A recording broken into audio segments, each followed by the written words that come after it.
नमस्कार दोस्तों, आज 10 सितंबर 2025 की ताजा खबरें लेकर आया हूं। 10 बड़ी और सटीक घटनाएं जो आपको पूरी तस्वीर देंगी। अगर वीडियो अच्छा लगे तो लाइक करें, शेयर करें और सब्सक्राइब करना मत भूलिए। घंटी दबाइए ताकि अगली खबरें सबसे पहले आप तक पहुंचें। जीके प्रश्न इनाम के साथ। भारत का सबसे बड़ा सोने का भंडार ऐतिहासिक रूप से किस स्थान से जोड़ा जाता है? ए. मुंबई, रिजर्व बैंक के तहखाने। बी. वाराणसी। सी. कोलकाता। डी. दिल्ली। सही उत्तर कमेंट में लिखिए। सही जवाब देने वालों में से एक को मिलेगा स्पेशल इनाम। अब चलिए खबरों पर चलते हैं। C.P. राधा कृष्णन बने भारत के उपराष्ट्रपति 452 वोटों से जीते चुनाव। उपराष्ट्रपति चुनाव में निर्णायक बहुमत के साथ विजयी होने पर नया उपराष्ट्रपति संसद के दोनों सदनों के कार्यकाल और प्रक्रिया में अहम भूमिका निभाएगा। इस जीत का मतलब संसद स्तरीय समीकरणों और राजनीतिक गठजोड़ों पर असर के तौर पर देखा जा रहा है। विपक्ष और सत्ता पक्ष दोनों के लिए आगे की कार्य योजना बनाना अब प्राथमिकता होगी। अब देखते हैं अगली बड़ी घोषणा।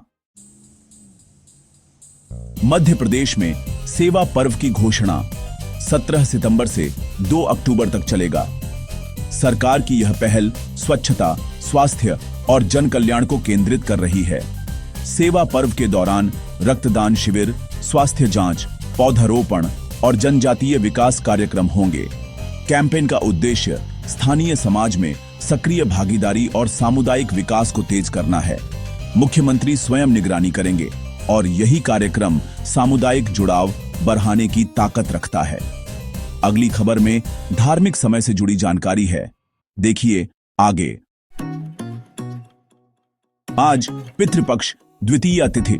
तर्पण 6:29 शाम तक, फिर तृतीया तिथि शुरू। पितृपक्ष के इस चरण में श्रद्धालु अपने पूर्वजों को तर्पण, श्राद्ध और भंडारा कर सम्मान देते हैं। परिवारजन शाम 6:29 तक तर्पण कर सकते हैं। उसके बाद तिथि बदल जाएगी। पूजा पाठ और दान पुण्य के रीति रिवाज आज विशेष महत्व रखते हैं। वक्त और मुहूर्त पर ध्यान रखते हुए पारिवारिक और धार्मिक व्यवहार किए जाने चाहिए। अगली खबर रणनीतिक और सामरिक महत्व की है।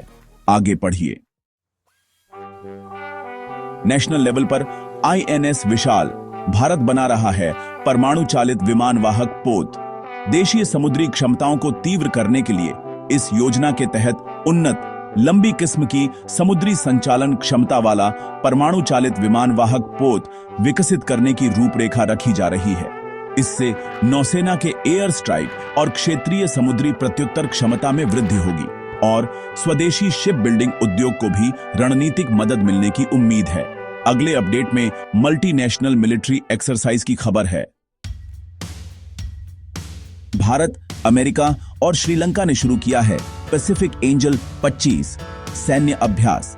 यह बहुराष्ट्रीय अभ्यास मानवीय सहायता, आपदा राहत, खोज बचाव और सैन्य चिकित्सा सहयोग पर केंद्रित है।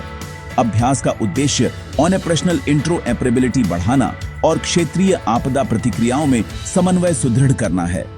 भागीदारी से क्षेत्रीय देशों के बीच व्यावहारिक ट्रेनिंग और आपदा प्रबंधन क्षमता मजबूत होगी। अगली खबर पड़ोसी देश की राजनीतिक घटनाओं से जुड़ी है। देखिए आगे। नेपाल बनाम प्रदर्शन। प्रधानमंत्री KP शर्मा ओली ने इस्तीफा दे दिया है। दरअसल विरोधों की बड़ी लहर और राजनीतिक दबाव के बीच प्रधानमंत्री ने पद त्याग दिया।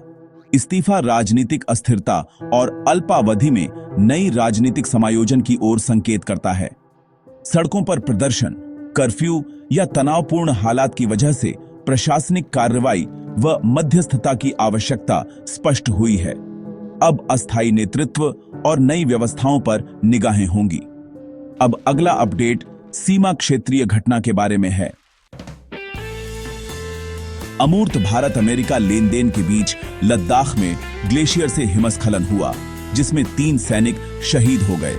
हिमस्खलन की इस घटना में सीमावर्ती सतहों पर तैनात सैनिक प्रभावित हुए और देखिए, कठिन ऊंचाई और मौसम के कारण बचाव कार्यों में काफी चुनौतियां सामने आईं। स्थानीय रेस्क्यू टीमें और वायु समर्थन सक्रिय कर दिए गए हैं। सुरक्षा बलों ने राहत कार्य तेज कर दिए हैं और शहीदों के परिवारों के लिए सरकारी सहायता की घोषणा अपेक्षित है।